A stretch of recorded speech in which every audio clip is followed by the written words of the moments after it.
Praise the Lord. Hallelujah.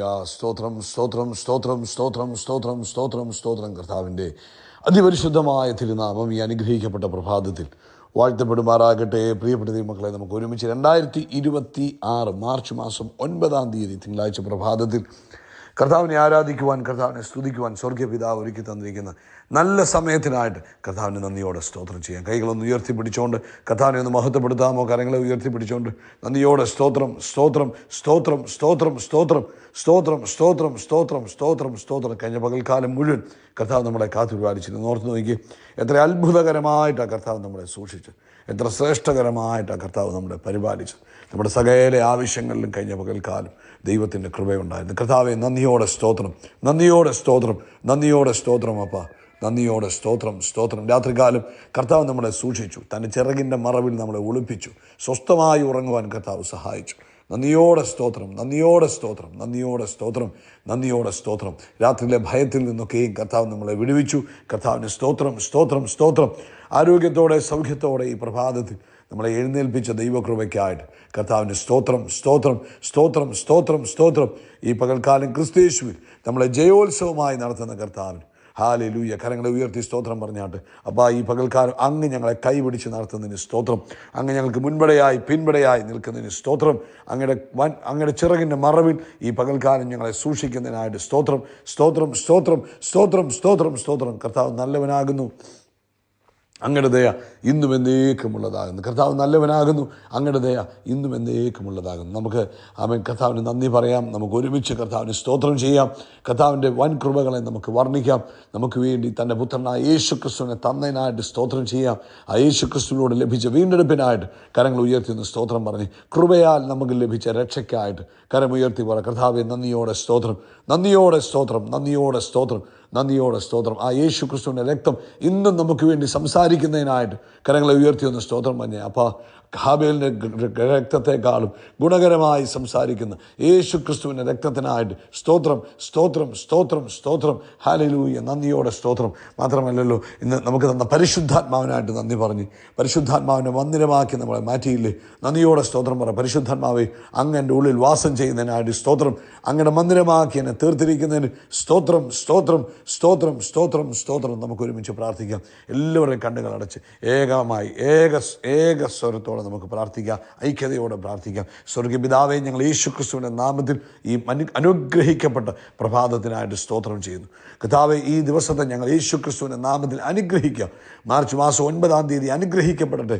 ദൈവിക പ്രവൃത്തികൾ കാണുവാൻ കർത്താവ് ഞങ്ങളെ ഇടവരുത്തുന്ന ഒരു പകൽക്കാലമായി മാറട്ടെ. ദൈവത്തിൻ്റെ കൃപ അനുഭവിക്കുവാൻ കർത്താവ് ഞങ്ങൾക്ക് കൃപ തരുന്നതിനായിട്ട് സ്തോത്രം ചെയ്യുന്നു. യേശു ക്രിസ്തുവിൻ്റെ നാമത്തിൽ അസാധാരണമായ ദൈവിക അനുഭവങ്ങളെ പ്രാപിപ്പാൻ ഇന്നത്തെ പകൽക്കാലം കർത്താവ് ഞങ്ങളെ സഹായിക്കണം. പ്രത്യേകിച്ച് ഞങ്ങൾ യേശുവിൻ്റെ നാമത്തിൽ രോഗികൾക്ക് വേണ്ടി പ്രാർത്ഥിക്കുന്നു. നസ്രയനായ യേശു ക്രിസ്തുവിൻ്റെ നാമത്തിൽ ഈ ശബ്ദം കേൾക്കുന്ന എല്ലാവരും ഇപ്പോൾ സൗഖ്യമാകട്ടെ, ദൈവിക ആരോഗ്യം പ്രാപിക്കട്ടെ. പ്രത്യേകിച്ച് തലയ്ക്കകത്ത് ഭയങ്കര ഭാരം അനുഭവിക്കുന്നു, യേശുവിൻ്റെ നാമത്തിൽ സൗഖ്യമാകട്ടെ. നട്ടല് സംബന്ധമായ ബുദ്ധിമുട്ടിനാൽ ഭാരം അനുഭവിക്കുന്നവർ യേശു ക്രിസ്തുവിൻ്റെ നാമത്തിൽ പൂർണ്ണ സൗഖ്യം പ്രാപിക്കട്ടെ. അങ്ങനെ അത്ഭുതകരമായ സൗഖ്യം തൻ്റെ കുഞ്ഞുങ്ങളുടെ മേൽ വെളിപ്പെടുന്നതിന് സ്തോത്രം. അതുപോലെ കർത്താവേ, ഞങ്ങൾ ഈ പ്രഭാതത്തിൽ യേശു ക്രിസ്തുവിൻ്റെ നാമത്തിൽ പ്രാർത്ഥിക്കുന്നു. വായിക്കകത്ത് അൾസർ വന്ന് ആഹാരം കഴിക്കാൻ പ്രയാസം അനുഭവിക്കുന്നവർ യേശുവിൻ്റെ നാമത്തിൽ സൗഖ്യമാകട്ടെ. പല്ലിനോട് റിലേറ്റഡ് ആയിട്ടുള്ള എല്ലാ ഇൻഫെക്ഷനുകളും അത് മുഖാന്തരം ഉണ്ടായിരിക്കുന്ന ബുദ്ധിമുട്ടുകളും ഇപ്പോൾ യേശു ക്രിസ്തുവിൻ നാമത്തിൽ മാറിപ്പോകട്ടെ. കർത്താവ്, എക്സാംസിന് വേണ്ടി പ്രിപ്പയർ ചെയ്യുന്ന കുഞ്ഞുങ്ങൾ, എക്സാംസ് എഴുതുന്ന കുഞ്ഞുങ്ങൾ, ഞങ്ങൾ അവരെ ഓർക്കുന്നു. കർത്താവിൻ്റെ കരം അവർക്ക് വേണ്ടി പ്രവർത്തിക്കണം. ദൈവിക ജ്ഞാനവും ദൈവിക ബുദ്ധിയും പരിജ്ഞാനവും കൊടുത്ത് കർത്താവ് അനുഗ്രഹിക്കുന്നതിനായിട്ട് സ്തോത്രം ചെയ്യുന്നു. അപ്പോൾ ഈ പ്രഭാതത്തിൽ ഞങ്ങൾ വീണ്ടും അങ്ങേക്ക് നന്ദി പറയുന്നു. ലോകവ്യാപകമായ ഒരു സമാധാനത്തിന് വേണ്ടി ഞങ്ങൾ പ്രാർത്ഥിക്കുന്നു. പ്രത്യേകിച്ച് മിഡിൽ ഈസ്റ്റിൽ സമാധാനം ഉണ്ടാകട്ടെ. യേശു ക്രിസ്തുവിൻ്റെ നാമത്തിൽ സമാധാനം ഉണ്ടാകട്ടെ. കർത്താവെ, എല്ലാവരെയും കർത്താവ് സംരക്ഷിക്കുകയും സൂക്ഷിക്കുകയും ചെയ്യുന്നതിനായിട്ട് സ്തോത്രം. ഒരു ഉണർവിന് വേണ്ടി പ്രാർത്ഥിക്കുന്നു. ലോകമെമ്പാടും ഒരു ആത്മീക ഉണർവുണ്ടാകുവാൻ ഞങ്ങൾ പ്രാർത്ഥിക്കുന്നു. കർത്താവെ, അതുപോലെ ഇന്ന് വൈകിട്ടത്തെ മീറ്റിംഗ് അനുഗ്രഹപൂർണ്ണമായി തീർന്നു, ശ്രേഷ്ഠകരമായി തീർന്നു. അങ്ങനെ അത്ഭുത പ്രവൃത്തികൾ കണ്ട് സന്തോഷിപ്പാൻ കർത്താവ് ഇടവരുത്തുന്നതിനായിട്ട് സ്തോത്രം. പ്രാർത്ഥന കേട്ടതിന് നന്ദി. സകല മഹത്വവും പുകഴ്ചയപ്പയ്ക്ക് യേശു ക്രിസ്തുവിൻ നാമത്തിൽ തന്നെ. ആമേൻ ആമേൻ ആമേൻ. കർത്താവ് നിങ്ങളെല്ലാവരെയും ധാരാളമായിട്ട് അനുഗ്രഹിക്കട്ടെ. ദൈവത്തിൻ്റെ കൃപയും സാധാരണമായ സമാധാനവും നിങ്ങളുടെ ജീവിതത്തിൽ നിറഞ്ഞു കവിയുമാറാകട്ടെ എന്ന് പ്രാർത്ഥിക്കുന്നു. പ്രത്യേകിച്ച് ഈ കർത്താവ് അനുവദിച്ചാൽ ഇന്ന് വൈകിട്ട് ഇന്ത്യൻ സമയം നമുക്ക് ഇന്ത്യൻ സമയം 9 മണിയോടുകൂടെ, അതായത് ലോക്കൽ ടൈം 6:30 നമ്മുടെ സ്പെഷ്യൽ പ്രയർ മീറ്റിംഗ് ആരംഭിക്കും. ഇന്നെല്ലാവരും അതിൽ പങ്കെടുക്കണം, പ്രാർത്ഥിക്കണം മീറ്റിങ്ങിന് വേണ്ടി. അതുമാത്രം പോരാ, നിങ്ങളതിൽ പങ്കെടുക്കണം, നിങ്ങൾ മറ്റുള്ളവരെ ഇൻവൈറ്റ് ചെയ്യണം. ആമേൻ. ഇന്നത്തെ പകൽക്കാലം ഇടയ്ക്കിടയ്ക്ക് നിങ്ങൾ ആ മീറ്റിങ്ങിനെ ഓർത്ത് സ്തോത്രം പറയുകയും പ്രാർത്ഥിക്കുകയും ചെയ്യുക, മറ്റുള്ളവരോട് അതിനെക്കുറിച്ച് പറയുക. കർത്താവ് നിങ്ങളെ അനുഗ്രഹിക്കട്ടെ. ഇന്ന് സങ്കീർത്തനം 46 അതിൻ്റെ 1 മുതൽ 3 വരെയുള്ള വാക്യങ്ങൾ വളരെ വളരെ വളരെ നമുക്ക് കാണാതറിയാവുന്ന സങ്കീർത്തനമാണ്. ഈ സങ്കീർത്തനത്തിൻ്റെ പ്രത്യേകത എന്ന് പറഞ്ഞാൽ ദൈവിക ആശ്രയത്തെക്കുറിച്ചുള്ള ഒരു സങ്കീർത്തനമാണ്. അത് നമുക്ക് വായിക്കാം. ഇങ്ങനെ പറഞ്ഞിരിക്കുന്നത്, ദൈവം നമ്മുടെ സങ്കേതവും ബലവുമാകുന്നു, കഷ്ടങ്ങളിൽ അവൻ ഏറ്റവും അടുത്ത തുണയായിരിക്കുന്നു. സ്തോത്രം. അതുകൊണ്ട് ഭൂമി മാറിപ്പോയാലും പർവ്വതങ്ങൾ കുലുങ്ങി സമുദ്രമധ്യേ വീണാലും അതിലെ വെള്ളം ഇരച്ച് കലങ്ങിയാലും അതിൻ്റെ കോപം കൊണ്ട് പർവ്വതങ്ങൾ കുലുങ്ങിയാലും നാം ഭയപ്പെടുകയില്ല. ഇത് എഴുതിയിരിക്കുന്ന കോരഹ പുത്രന്മാരുടെ സങ്കീർത്തനമാണ്. അതായത് കോരഹ പുത്രന്മാരെന്ന് പറയുന്നത് ദൈവാലയത്തിലെ ആരാധന നയിക്കുന്ന സഹോദരങ്ങളായിരുന്നു കോരഹ പുത്രന്മാർ. അവർ ഈ എഴുതിയ സങ്കീർത്തനത്തിൻ്റെ പശ്ചാത്തലമെന്ന് പറഞ്ഞാൽ, അന്ന് അവരായിരിക്കുന്ന കാലഘട്ടമെന്ന് പറഞ്ഞാൽ ഭയങ്കര വലിയ ഭീഷണികളും യുദ്ധങ്ങളും ഉണ്ടായിരുന്ന സമയത്താണ് ഈ സങ്കീർത്തനം എഴുതപ്പെട്ടത്. വലിയ വലിയ തരത്തിലുള്ള രാഷ്ട്രീയ ഭീഷണികളും ഫൈനാൻഷ്യലായിട്ടുള്ള ക്രൈസിസും യുദ്ധഭീഷണികളുടെയൊക്കെ നടുവിൽ വെച്ചാണ് അവർ ഇതെഴുതുന്നത്. 2 രാജാക്കന്മാർ 19-ാം അധ്യായത്തിൻ്റെ പശ്ചാത്തലമാണെന്നാണ് ചരിത്രകാരന്മാർ പറയുന്നത്. അപ്പം അതായത് അസീറിയൻ രാജാവായ സൻഹേരിബ് ഇവരെ ആക്രമിച്ച സമയത്താണ് ഈ സങ്കീർത്തനം ചമയ്ക്കപ്പെട്ടത്. ശത്രുസേന ശക്തമായിരുന്നു, ജനങ്ങൾ ഭയപ്പെട്ടു, എന്നാൽ ദൈവം അവരെ രക്ഷിച്ചു. ഇവർ പറയുന്ന വാക്കുകൾ കണ്ടോ? ആമേൻ. എന്താണ് ഇവർ പറയുന്നത്? ഇവർ പറയുന്നത് 3 കാര്യങ്ങളാണ് പ്രധാനമായിട്ട് പറയുന്നത്. ഒന്ന്, ദൈവം നമ്മുടെ സങ്കേതമാകുന്നു. അപ്പം ഈ ദൈവം നമ്മുടെ സങ്കേതമാകുന്നു എന്ന് പറയുമ്പോൾ അവർ പറയുന്നത് മറ്റൊന്നുമല്ല നമ്മുടെ സങ്കേതം. സങ്കേതം എന്ന് പറഞ്ഞാൽ നമ്മുടെ അഭയം ദൈവമാകുന്നു. അപ്പം അതൊരു ബിൽഡിംഗ് അല്ല, ഏതെങ്കിലും ഒരു സൈന്യമല്ല, അല്ലെങ്കിൽ ഏതെങ്കിലും അവരുടെ കയ്യിലിരിക്കുന്ന സമ്പത്തല്ല അവരെ സുരക്ഷിതമാക്കുന്നത്. അവർ പറയുന്നു ദൈവമക്കളുടെ സംരക്ഷണം അല്ലെങ്കിൽ അഭയം, സുരക്ഷിത സ്ഥാനമെന്ന് പറയുന്നത് ദൈവം തന്നെയാണ്. ആമേൻ. സ്തോത്രം. ഈ സങ്കീർത്തനം പിന്നീട് കാലക്രമേണ കാലഘട്ടങ്ങളിൽ ഇവരുടെ പ്രശ്നങ്ങളുടെ നടുവിൽ ഇവർക്ക് കോൺഫിഡൻസ്, ധൈര്യം നൽകുന്ന സങ്കീർത്തനമായി മാറുവാൻ ഇടവന്നു. അപ്പോൾ ഇവർ പറയുകയാണ് ദൈവം നമ്മുടെ സങ്കേതമാകുന്നു. അപ്പം പഴയ കാലഘട്ടങ്ങളിൽ ഇങ്ങനെയുള്ള പ്രതിസന്ധികളൊക്കെ നേരിടുമ്പോൾ ആമേൻ, ഈ പ്രത്യേകമായ സ്ഥലങ്ങൾ ക്രമീകരിക്കപ്പെട്ടിട്ടുണ്ട്. ഇവർക്ക് പോയി ഒളിച്ചിരിക്കുവാൻ, പാത്തിരിക്കുവാൻ, സംരക്ഷണത്തിന് വേണ്ടി ചെന്നിരിക്കുവാൻ പ്രത്യേകമായ സ്ഥലങ്ങൾ ക്രമീകരിക്കപ്പെട്ടിട്ടുണ്ട്. അപ്പം എന്നാൽ ഇവർ പറയുക ദൈവം നമ്മുടെ സങ്കേതമാണ്. അതല്ല നമ്മുടെ സങ്കേതം, പിന്നെന്താണ്? ദൈവം നമ്മുടെ സങ്കേതമാണ്. അപ്പോൾ പ്രശ്നങ്ങൾ വരുമ്പോൾ, ഭയം നമ്മുടെ ജീവിതത്തിൽ വരുമ്പോൾ, ചുറ്റും എന്ത് ചെയ്യണമെന്ന് അറിയാൻ മേലാത്ത സാഹചര്യങ്ങൾ വരുമ്പോൾ, നമ്മുടെ സംരക്ഷണം ആരാണ്? ദൈവം നമ്മുടെ സംരക്ഷണം, അതായത് ദൈവം നമ്മുടെ സങ്കേതമാകുന്നു. അടുത്തത് പറഞ്ഞു ദൈവം നമ്മുടെ ബലമാകുന്നു. God is our strength. God only gives strength. ദൈവം നമ്മുടെ സങ്കേതമാകുന്നു. ആമേൻ. അപ്പം ഈ ബലം എവിടെ നിന്നാണ് വരുന്നത്? അവൻ്റെ സാന്നിധ്യത്തിൽ നിന്നാണ് വരുന്നത്.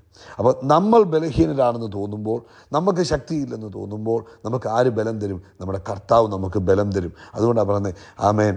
41-ാം സങ്കീർത്തനം 10-ാമത്തെ വാക്യം, യെശയ്യാ 41:10 പറഞ്ഞു, ഭയപ്പെടേണ്ട, നീ ഭ്രമിച്ചു നോക്കണ്ട, ഞാനാണ് നിൻ്റെ ദൈവം, ഞാൻ നിന്നെ ശക്തീകരിക്കും. അപ്പോൾ നമുക്ക് ബലം നഷ്ടപ്പെടുമ്പോൾ നമ്മൾ ദൈവത്തെ ആരാധിക്കാൻ പഠിക്കണം. നമ്മൾ ബലഹീനരെന്ന് തോന്നുമ്പോൾ, ഭയം തട്ടുമ്പോൾ നമ്മൾ ദൈവത്തെ ഒന്ന് ആരാധിച്ച് ആ ദൈവ സാന്നിധ്യത്തെ ഒന്ന് എക്സ്പീരിയൻസ് ചെയ്യണം. അപ്പോൾ നമുക്ക് എന്ത് പറ്റും? നമുക്ക് ബലം ലഭിക്കുവാൻ പറ്റും. അത് കഴിഞ്ഞ് പറയാം, കഷ്ടങ്ങളിൽ അവൻ നമുക്ക് ഏറ്റവും അടുത്ത തുണയാണ്. ആമേൻ. സ്തോത്രം. അവൻ പ്രയാസങ്ങൾ വരുമ്പോൾ, പ്രശ്നങ്ങൾ വരുമ്പോൾ, ബുദ്ധിമുട്ട് വരുമ്പോൾ കർത്താവ് ദൂരെയല്ല, കർത്താവ് താമസിച്ചല്ല വരുന്നത്. പിന്നെന്താണ്? അവൻ പറയുന്നു ആമേൻ, നമ്മുടെ അടുത്ത് തന്നെ കർത്താവുണ്ട്. ഹല്ലേലൂയ. 145-ാമത്തെ സങ്കീർത്തനത്തിൽ പറയുന്നത്, തന്നെ വിളിച്ചപേക്ഷിക്കുന്ന ഏവർക്കും അവൻ തൻ്റെ അടുത്ത് തന്നെയുണ്ട്. അപ്പം ഇനി അത് കഴിഞ്ഞിട്ട് 2-3 വാക്യങ്ങൾ പറയാം. അതുകൊണ്ട് ഭൂമി മാറിപ്പോയാലും പർവ്വതങ്ങൾ കുലുങ്ങി സമുദ്രമധ്യേ വീണാലും അതിലെ വെള്ളം ഇരച്ച് കലങ്ങിയാലും ഒന്നും ഞാൻ ഭയപ്പെടുകയില്ല. അപ്പം പറയുന്ന കാര്യങ്ങൾ എന്താ അതിനകത്ത് പറഞ്ഞിരിക്കുന്നത്? അതായത് എന്തൊക്കെ സാഹചര്യങ്ങൾ ചുറ്റുപാടുകളിൽ സംഭവിച്ചാലും ഈ ദൈവം സങ്കേതമായിരിക്കുന്നവൻ, ദൈവം ബലമായിരിക്കുന്നവൻ, ആമേൻ, ദൈവം അടുത്തുണ്ടെന്ന് വിശ്വാസമുള്ളവൻ കുലുങ്ങി പോകത്തില്ല. അവൻ ഒരിക്കലും നിരാശപ്പെട്ടു പോകുവാൻ കർത്താവ് അനുവദിക്കത്തില്ല. ഹല്ലേലൂയ. അതുകൊണ്ട് ഇന്ന് പ്രഭാതത്തിൽ നമ്മൾ ഏതൊക്കെ സാഹചര്യത്തിലൂടെ കടന്നു പോകുമ്പോഴും പ്രിയപ്പെട്ടവരെ ഈ സങ്കീർത്തനം ഒന്ന് ധ്യാനിക്കണം. ദൈവം നമ്മുടെ സങ്കേതമാകുന്നു, ദൈവം നമ്മുടെ ബലമാകുന്നു, അവൻ നമ്മുടെ കഷ്ടങ്ങളിൽ ഏറ്റവും അടുത്ത തുണയായിരിക്കുന്നു. ഹല്ലേലൂയ. സ്തോത്രം, സ്തോത്രം, സ്തോത്രം, സ്തോത്രം, സ്തോത്രം, സ്തോത്രം, സ്തോത്രം. ഒന്നുകൂടെ കരങ്ങൾ ഉയർത്തി ഒരു ആമീൻ പറഞ്ഞാട്ടെ. ഏറ്റവും അടുത്ത തുണയാണ്.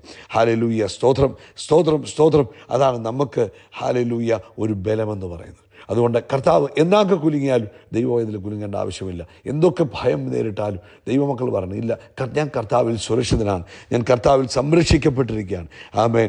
എന്തൊക്കെ പ്രതിസന്ധികളിലൂടെ കടന്നു പോകേണ്ട വന്നാലും കർത്താവ് എന്നെ സൂക്ഷിക്കുക തന്നെ ചെയ്യും. ഹല്ലേലൂയ. സ്തോത്രം. ആമേൻ. ഇതിപ്പം ഏതാണോ നമ്മുടെ മുമ്പിൽ നിൽക്കുന്ന പ്രശ്നം, അതിപ്പം ക്ഷാമമാകാം, ഒരുപക്ഷെ രോഗമാകാം, ഒരുപക്ഷെ ഫൈനാൻഷ്യൽ പ്രശ്നങ്ങളാകാം, ഒരുപക്ഷെ അനിശ്ചിതത്വങ്ങളാകാം, എന്തുമായിക്കോട്ടെ, അതിൻ്റെ നടുവിൽ നമ്മൾ പറയണം, ദൈവം എൻ്റെ സങ്കേതമാകുന്നു. ആമേൻ. ദൈവം എൻ്റെ ബലമാകുന്നു. ആമേൻ. എൻ്റെ കഷ്ടങ്ങളിൽ ഏറ്റവും അടുത്ത തുണയാരോ? എനിക്ക് കർത്താവ്. ആമേൻ. അങ്ങനെ നമ്മൾ വിശ്വസിക്കുകയും അത് പറഞ്ഞ് ദൈവത്തിന് സ്തോത്രം ചെയ്യുകയും ചെയ്യുമ്പോൾ പ്രിയപ്പെട്ടവരെ, അസാധാരണമായ ദൈവിക സംരക്ഷണം നമുക്ക് അനുഭവിക്കാൻ കഴിയും. അവൻ നമ്മുടെ കൈകളിൽ പിടിച്ചിട്ടുണ്ട്, അവൻ നമ്മളെ ചേർത്ത് പിടിക്കും. ആമേൻ.